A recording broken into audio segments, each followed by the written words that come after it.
یہ کوئی افسانہ نہیں ہے۔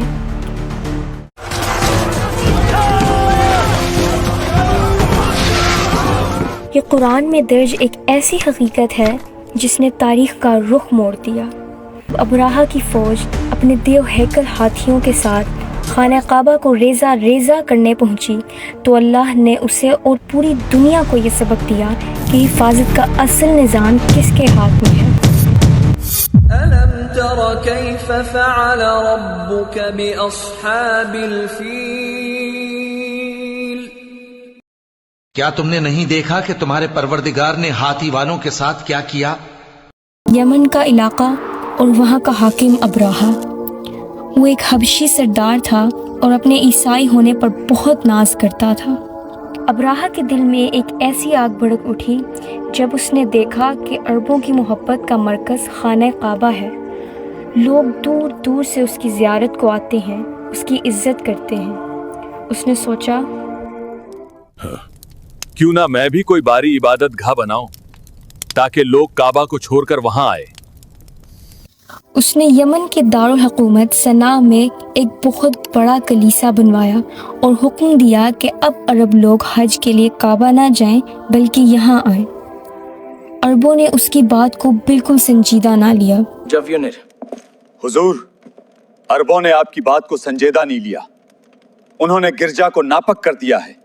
ان کی یہ گستاخی، میں کعبہ کو گرا دوں گا تاکہ لوگ ہمیشہ کے لیے اسے بھول جائے۔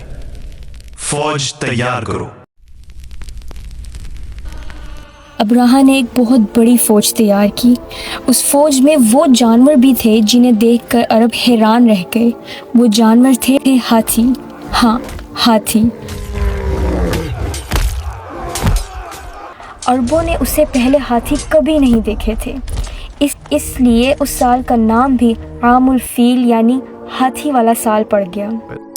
جب خبر پھیلی کہ ابراہا اپنی فوج کے ساتھ مکہ کی طرف بڑھ رہا ہے تو قریش، کنانہ، خزاعہ اور حذیل کے قبیلے خانہ کعبہ کی حفاظت کے لیے اکٹھے ہوئے، لیکن ابراہا نے اپنے چند سپاہی آگے بھیجے تاکہ جانوروں اور نوجوانوں کو پکڑ کر لے آئیں۔ ان سپاہی نے کئی جانور قبضے میں لے لیے جن میں حضرت عبد المطلب کے 200 اونٹ بھی تھے۔ ابراہا نے قریش کو پیغام بھیجا، میں تم سے لڑنے نہیں آیا، میرا مقصد صرف خانہ کعبہ کو گرانا ہے، لیکن اگر تم نے مخالفت کی تو تمہیں کچل دیا جائے گا۔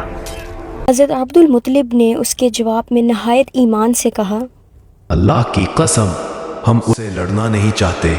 جہاں تک اس گھر کا تعلق ہے تو یہ اللہ کا گھر ہے، اگر اللہ چاہے گا تو اس کو بچا لے گا، اور اگر نہ چاہے تو کوئی بھی اس کی حفاظت نہیں کر سکتا۔ اگلے دن ابراہا نے فوج کو مکہ میں داخل ہونے کا حکم دیا۔ عبد المطلب نے اہل مکہ کو کہا، شہر چھوڑ دو اور پہاڑوں میں چلے جاؤ۔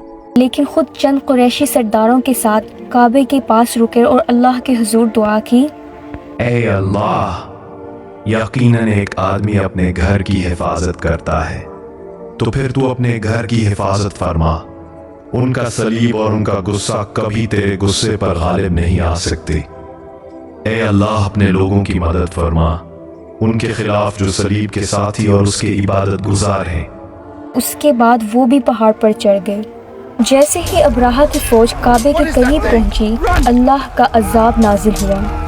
مغرب کی سمت سے پرندوں کا جھنڈ آیا جنہیں عربی میں ابابیل کہا جاتا ہے۔